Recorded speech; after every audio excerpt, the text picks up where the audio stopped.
All right, what's up, everybody? We are in day 4 of our quarantine cooking.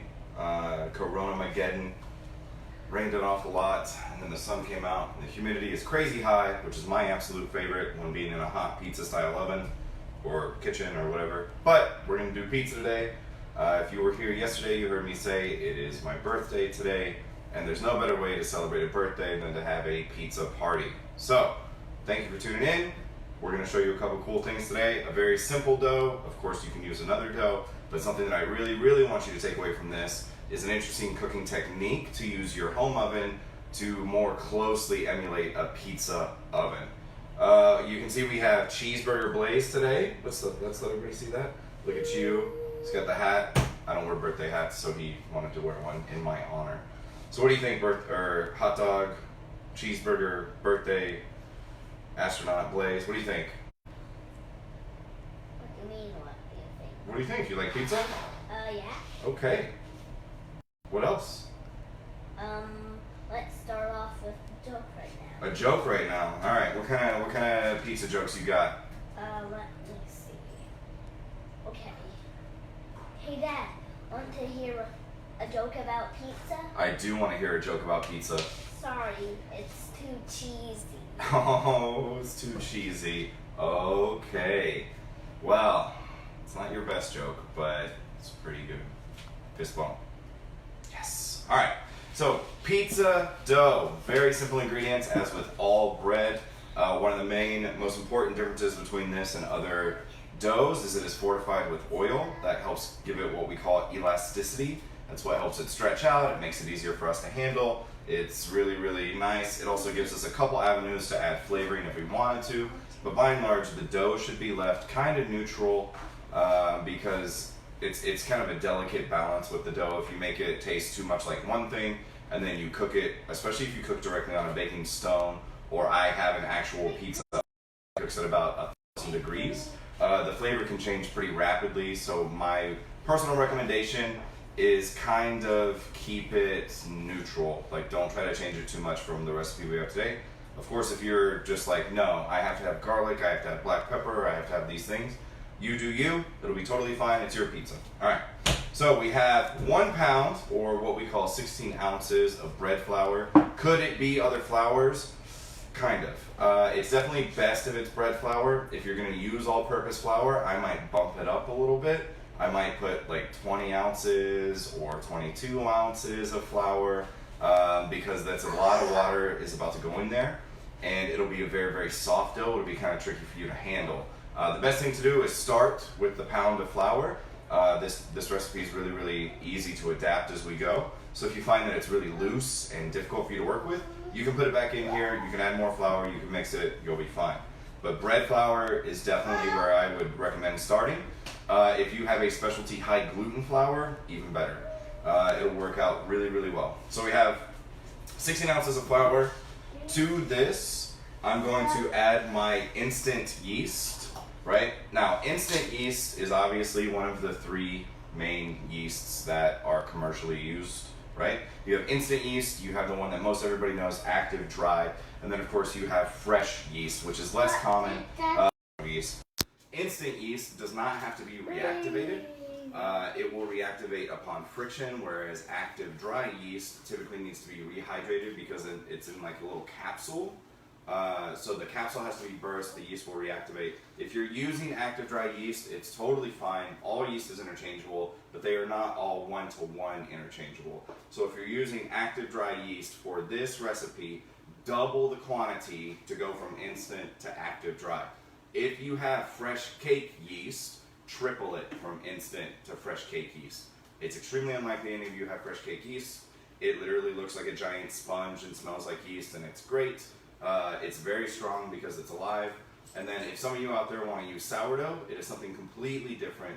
While it is a natural yeast culture that is alive and we love it, it is fully hydrated and it will start to change the hydration of your recipe, thus making it more and more difficult to handle, so get a different recipe. The technique, however, will be the exact same. So, to my flour, I have it on my scale back here, so in my bowl, I just have the pound of flour, right? To that, I will add my 3/4 of an ounce of instant yeast. To be really honest with you, it could be much, much less. It could be more. This much yeast will give you plenty of opportunities to get a lot of flavor really fast. If you want it to have much more of a sour flavor over time, use less yeast and ferment it longer. What's up, Lace? How many pounds is that right now? So right now, this is a pound of flour and almost an ounce of yeast. Good question. If you want it to have a more robust flavor, in my opinion, like a more sour kind of adult flavor, use less yeast and then ferment it longer, overnight, a day, 2 days. Honestly, pizza dough can sit in the fridge for like 5 days before it starts to oxidize, and it's still completely usable from that point. The longer it's in the fridge, the more sour it will become, and honestly, the more stretchy it will be as well. You'll get a much thinner, more bubbly crust the longer it ferments, right?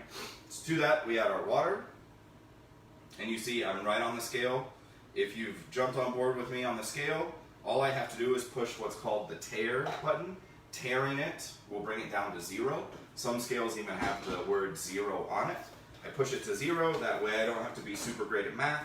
And then I come in here with my olive oil. Today I'm using Texas Olive Ranch, right? Whatever olive oil you want. I have really nice olive oils from Italy and stuff. Honestly, I think those are better for finishing. If all you have is vegetable oil, that will work. If you want to use, again, a flavored oil, you can. My personal take is it'll more or less be wasted because we shouldn't be able to taste it by the time we get cooking. Alright, so in the bowl we have those ingredients. The most important one is salt, right? We definitely need to add our salt. Otherwise we won't have much flavor here. I pushed my 0 button. I get it right on the side. I am obviously living kind of dangerously doing it this way. If you overscale something in the bowl, you're going to kind of struggle because it's obviously very hard to get it back out. So until you're extremely, extremely comfortable with it, I still recommend scaling things in individual containers, combining them in the bowl, and then moving on from there. All right? So here we have our 5 ingredients. We take our dough hook. If you haven't noticed, Reed is with us again today. He's obviously very happy that it's a pizza party, so we will just go around him. Don't be surprised if you see his little head bobbing around and getting in the way. That's what he does. I am slowly hand mixing this together because I don't want it to kick on too high and dust flour everywhere over here. So I'm gently mixing it by hand. Then I will put it on the machine, again, using a dough hook. All of my ingredients are in the bowl. This is what is known as the direct mixing method for bread. And then we turn it on. If it's plugged in. Oh dear. If it's plugged in, we turn it on. Safety first, right? So we're going to mix it until we achieve what's called full gluten development. That's going to look different for each person in each situation, with each flour, etc., etc. Essentially, if you mix it for 3 minutes at low speed and then like 3 to 7 minutes on medium speed, you'll be fine. I told you my mixer basically only works at medium speed, which is frustrating, but it's what I have. So I'm going to mix it for about 4 minutes at this speed. Alright, Cheeseburger Blaze, do you have any questions at this point? No questions. Alright, so let's look ahead and talk about this. If you want to eat this pizza tonight, you totally can. It needs to get scaled, shaped, and go in the fridge immediately. And then we will use it later tonight. If you want to use it for a couple days from now, you can do that too. It would go the same process. We scale it, shape it, put it in the fridge, make sure it's completely covered. You're going to see how I do that in a few minutes. And then we pull it out and use it when everything's preheated. This dough does not need to rise again. Now, kind of a super advanced technique that a lot of New York pizzerias are using is they will take this dough and instead of weighing it and chilling it immediately, they will weigh it and let it, or they won't even weigh it, they'll just let it bulk ferment as one mass. So it'll ferment in the bowl, it'll rise until it practically falls, and then they will use it from that point. Because what we're really doing with the yeast here is we don't need a lot of rise in the oven. I mean, if you think about a pizza, unless you're eating kind of a, what is it, a Roman style pizza or a Sicilian style pizza that's more like a focaccia with all the pizza toppings on it, we don't need a lot of lift on this. This dough would still work for that, it just needs to be done in the proper vessel. Now I'm talking about a lot of different types of pizza that you may or may not be aware of. I promise you they're all delicious, and we'll cover the majority of them as we go. Now, we're mixing, mixing, mixing. I'm very happy with the way the dough looks. It is cleaning the bowl for me. I know it's kind of hard for you guys to see. It's cleaning the bowl. I don't have shreds of dough all over the side. This is around 66% hydration. That's kind of the very, very low end of hydration for bread. What's up, Blaze? What does hydration mean? Hydration means how much water is in the recipe. So when you work a lot with bread, hydration is kind of the biggest factor next to yeast strength and gluten development. So those three things are kind of like the triumvirate of is your bread going to work and look good. So artisan breads try to work with at least 75% hydration, and really we get them kind of closer to 80. But if you want to start making breads at a much lower hydration until you get very good at handling them, it's fine. You can take any bread recipe and just start pulling water out of it until you have less and less percentage. I would not go below 65% hydration. How do we figure that out? It's pretty simple. You divide the water by the total weight of the flour and it will give you the percentage. There is a lot of math that goes into baking, especially with bread. So don't be alarmed if you're like, forget it, I don't want to do it, just stick to the recipe, you will be fine. Now, if you wanted to add whole wheat flour or rye flour or something else like that, you definitely can. I would not recommend this recipe for gluten-free flour substitutes. If you've tried to eat gluten-free pizza doughs, they typically don't work very well. That's why they're made with stuff like cauliflower and whatever. They're usually pressed into place, whereas this one will be stretched because we need that gluten for it to stretch really nicely. If you want to sub in the alternate glutinous flours like whole wheat or rye or something like that, just make sure that the total weight of those combined flours is still a pound. Now that's not to say that if you added a little bit, like if you're happy with the way this looks and then you're like, you know what, I'm going to use a little bit of whole wheat, you can put some in there. It's not going to deter from the recipe. And if you get something with what we call high extraction or low extraction, it'll have larger grains and it'll have a more toothsome quality. It won't change the baking process at all. A really great example of that is if I have bran flakes, which I do, I can add some wheat bran to this. It'll give me a really nice toothsome quality, and it won't really detract from the recipe because that starts getting closer and closer to what we talked about yesterday with particulates. They're big enough that they don't change the recipe as a whole, right? So we've been mixing, mixing, mixing. The dough looks really nice. What are you doing, Cheeseburger Blaze? You're just touching your face? You know we're not supposed to touch our face right now. Because one, we're in the kitchen, and two, it's Corona-mageddon. We can't touch our faces. It's okay, you're not in trouble, but we just gotta watch out. Alright, so my dough looks good. You can see it has a lot of elasticity. It holds on to the dough hook. It gently slides off. I can scrape it off of there. At this point, it shouldn't really stick to you. It will stick to you like in the sense that it is wet and you are dry, but it won't be this, you know, super glutinous, sticky mess kind of like glue. If it is like that, you need to mix it longer and or increase the amount of flour that's on there. Now there's a couple things that you need to keep in mind with that. Dough will stick to other dough very, very easily.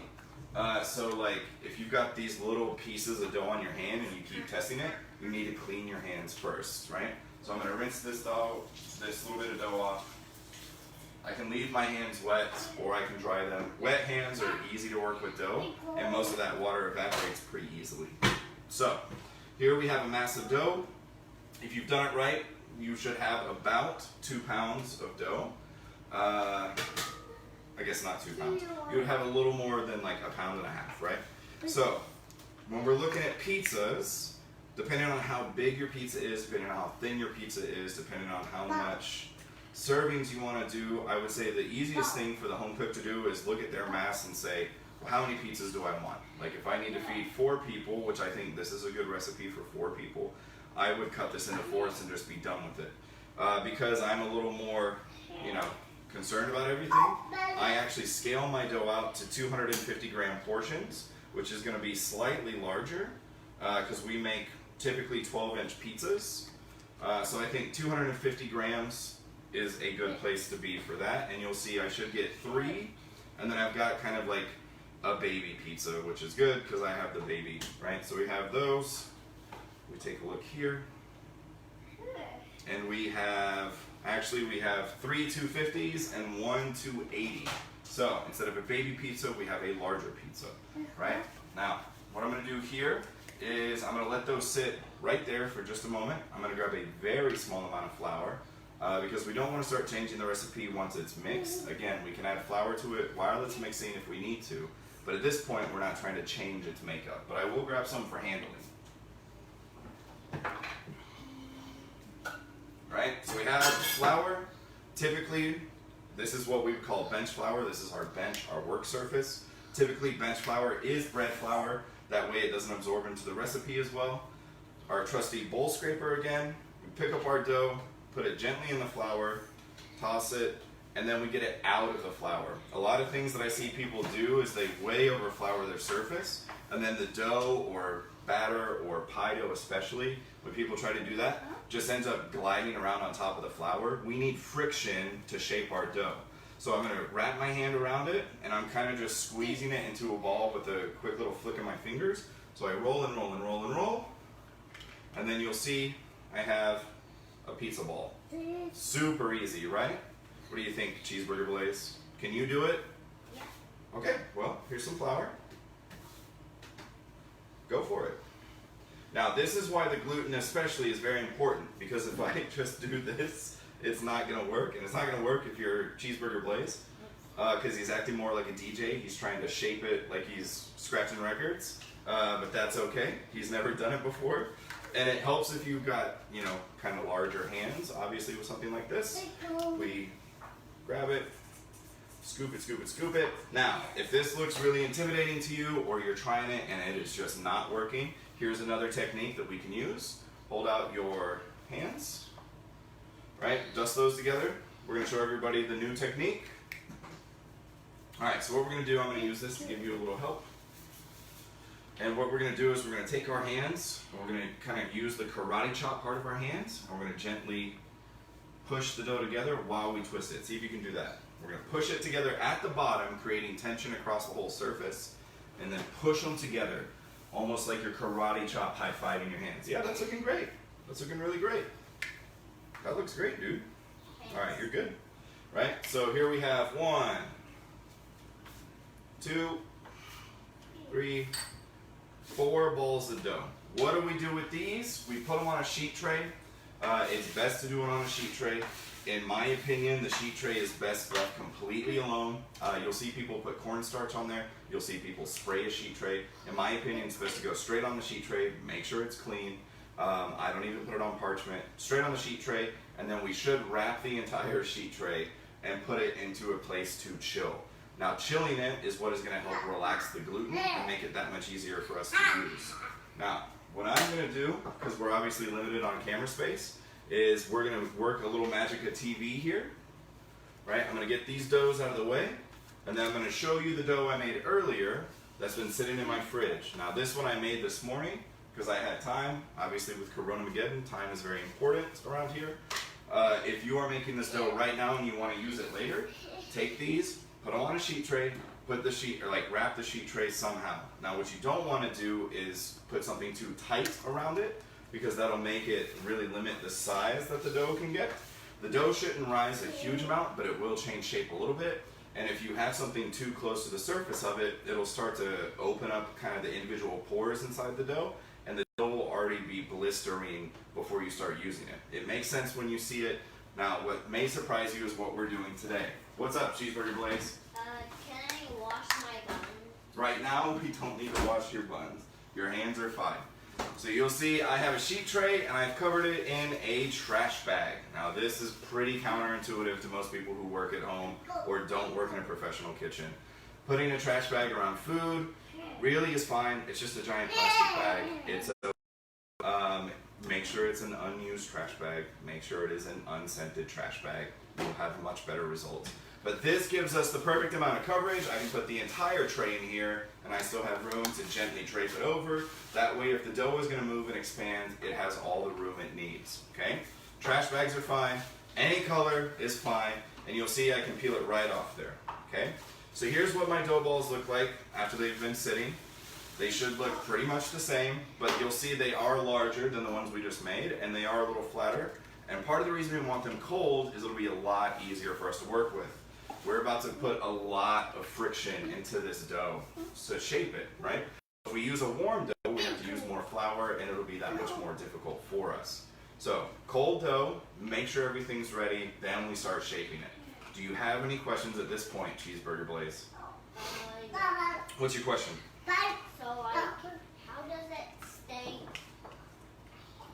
like cold to work with if we, bake it? Okay, so we don't need it to be cold in the oven. We need it to be cold for shaping it, because we're going to turn this into about a 12-inch pizza, and then that goes in the oven. It'll get really hot, because pizza has to be hot, right? Alright, so it's only cold for this stage, that way we can shape it and work with it very well. Now, before we do that, this is the part that I really want everybody to take away. This is kind of the big key moment. Your home oven is obviously not a pizza oven. It was not designed to be a pizza oven. You can have all of the fancy gadgets and they may or may not work. I don't really know. But there's a good technique to use your home oven more like a pizza oven. This technique is pretty straightforward. Hopefully I describe it very well. What you need to do is you take your oven and you turn it on bake or convection or roast or any of those at the highest temperature your oven can achieve. My oven goes up to 550 degrees Fahrenheit. Other home ovens typically go up to 500. Totally fine. Make sure the rack you're going to use is in the middle of your oven, and then turn it to bake at the maximum temperature. Once it is at the maximum temperature, you let it sit there for about 10 minutes. That way we're building up a lot of residual heat. Then right before we start shaping our pizza, you switch it to broil on high. Because what we're trying to do is we're trying to create this massive heat cavity that will cook the pizza on the bottom and the top simultaneously. If you want to give yourself an extra bit of leverage, a baking stone on that middle rack or an upside down turn sheet tray, baking tray, something like that is a great way to go. There will be enough flour on this when we are finished that it should slide around on whatever we're cooking it on. If you haven't used enough flour, you probably won't be able to get it off this, so it'll be a little tricky. So again, bake maximum temperature. Bake, roast, convection, it doesn't really matter as long as we get that maximum temperature. Right before we shape our dough, switch it to broil and leave it on high broil. Okay? By the time you're done shaping the dough, it should be hot enough. Now what I'm going to do is use a pizza screen. You'll see this in a lot of bakeries with a lot of pizza bakeries that have a lot of turnover, like a lot of pizzas going in and out all the time. This is also becoming more and more popular with all of the gluten-free that has to go in different places. I have one tiny pizza oven out on our patio, which is great, but I can make one pizza at a time. So I usually shape everybody's dough on this, and then I have them top it, and then we take it out and put it in there. This came off Amazon. It's a pizza screen. It's good for other stuff, but it's really made for pizza, right? So this is what we're going to use today. We're going to take some flour on our surface. You can be fairly generous with it. We don't need a mound of flour, but you can see I have a decent amount here. We take one of our dough balls. We put it top side down because it'll have a little bit of a skin on it.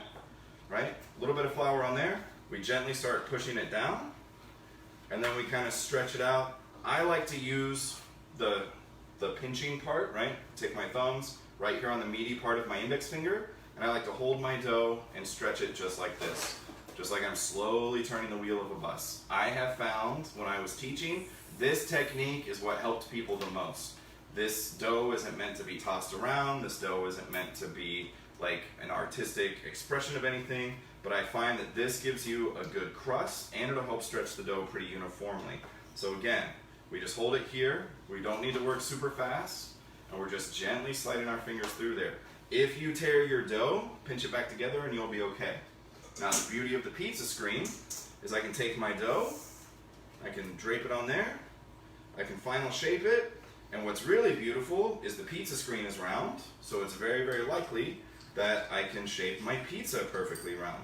Does it have to be perfectly round? I think we all already know the answer is it doesn't have to be, but it does look nice for me when it goes on Instagram if it's perfectly round.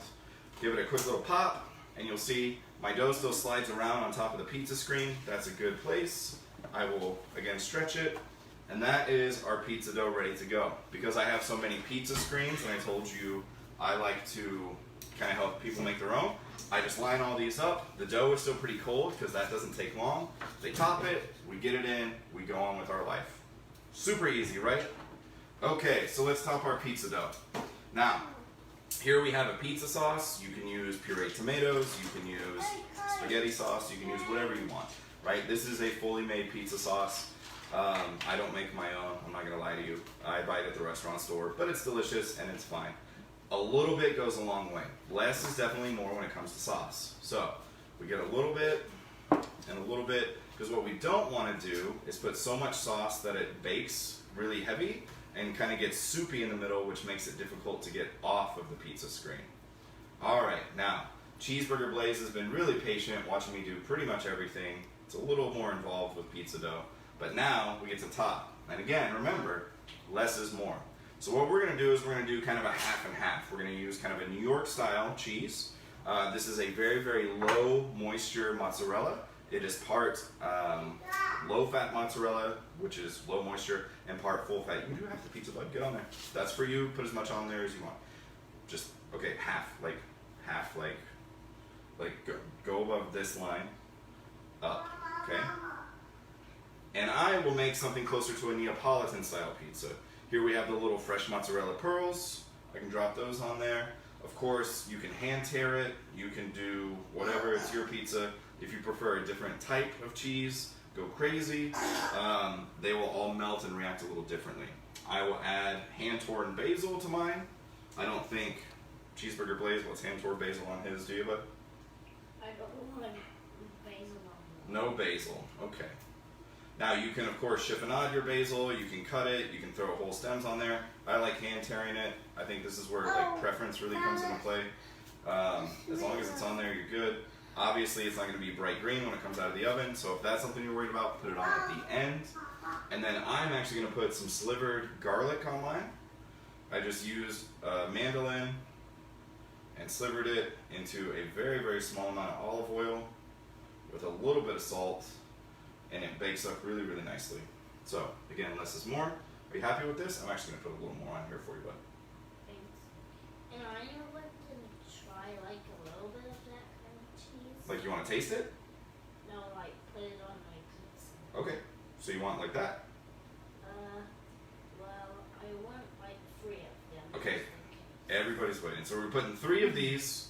We're good to go. For mine, for my side, I'm going to drizzle just a little bit of olive oil before it bakes. You saw I had a little vessel with a spoon and a little bit of pepper. And of course, a little bit of salt. So this is not Neapolitan exactly, but it is a little more adult, right? All cheese pizza, still super delicious. A whole cheese pizza just for me. Home Alone. Yeah. All right, so our pizza screen, we go into our oven.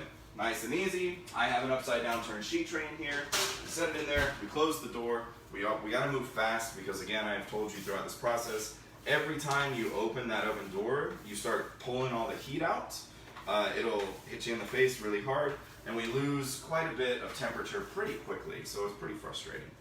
All right, so while that is baking, Reed saw me on the TV. We have the air thing. He's very excited that I'm on TV. Hi, buddy. Is that a question? Are you saying pizza? No pizza? Okay. So, do we have any questions out there while we're waiting for this to bake? It'll bake at its own kind of rate. We don't know. Each oven's going to produce a little bit different. How many toppings you put on it will be different. The dough each of you has will be a little different. In my outdoor pizza oven that gets up to about 1,000 degrees, each pizza takes about 90 seconds. Super fast, but I can only get one in there at a time.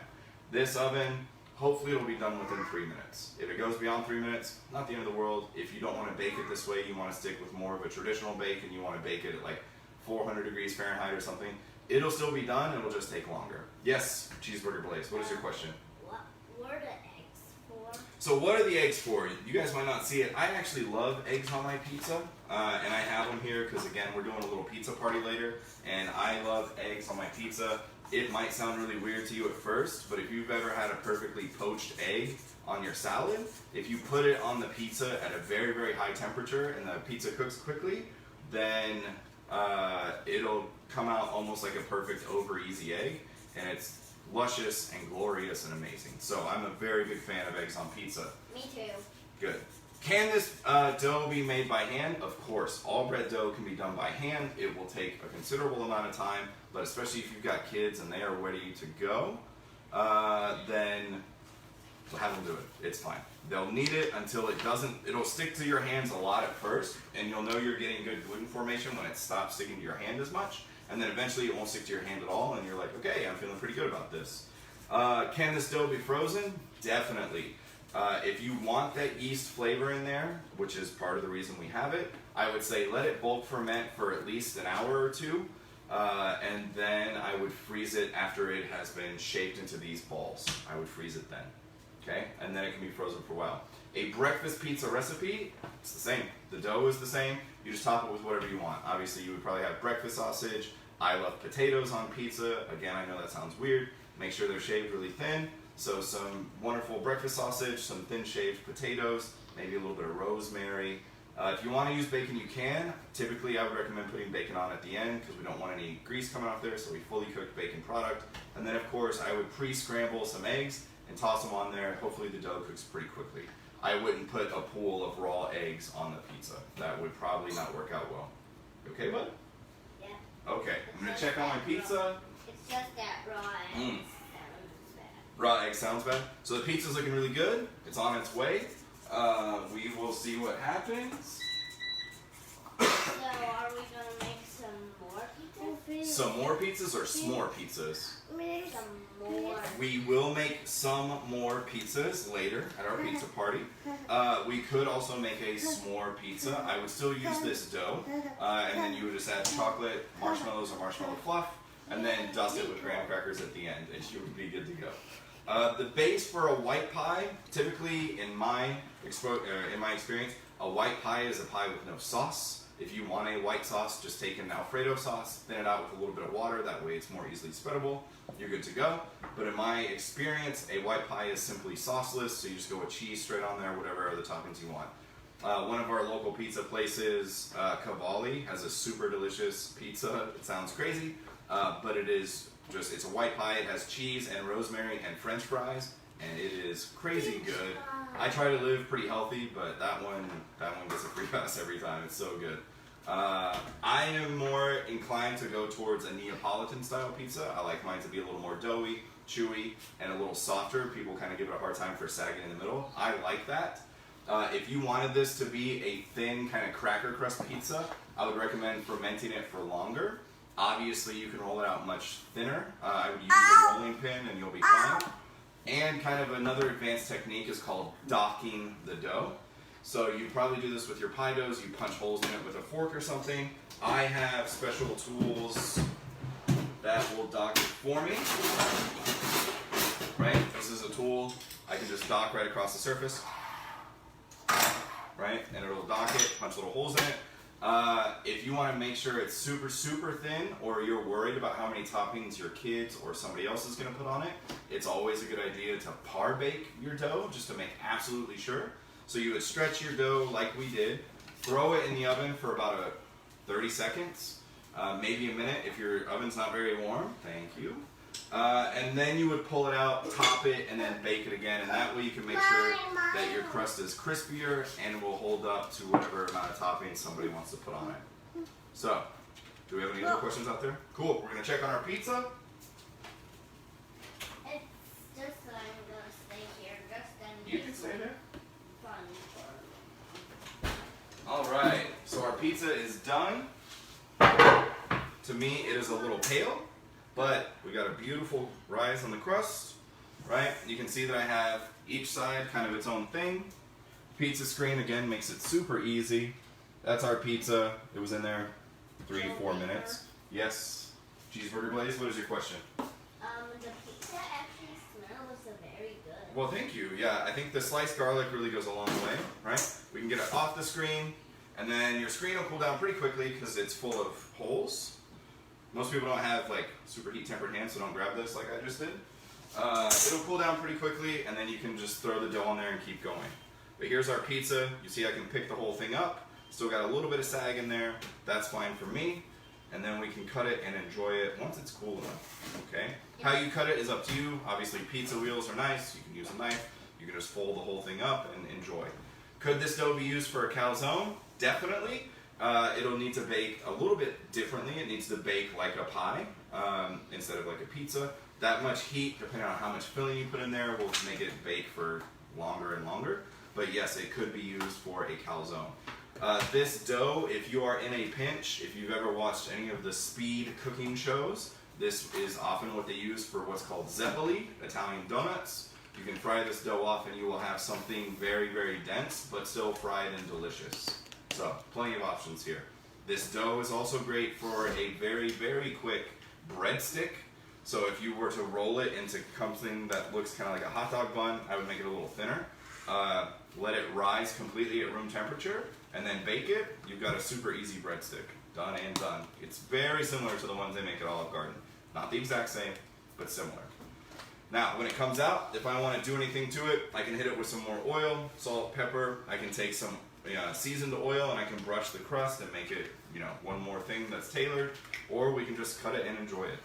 Do you want to try one on camera, or do you want to wait because it's hot? Wait because it's hot. Okay, then I'm not going to make everybody sit here and watch us wait. Thank you for tuning in. Anything for everybody out there, Cheeseburger Blaze? Why don't you turn to them so they can see your beautiful costume? Well, Cheese down. Well, I actually have a question for you. What's your question for me? Can we make some s'more pizza? We can make some s'more pizzas later. Yes, we will make s'more pizzas and we will take photos and it'll be great. Okay? Fist bump. All right, so see you, everybody. Thank you for all the birthday wishes. I do appreciate it. Send me your pizza pictures. Hopefully you guys enjoy it. Good luck with the ovens.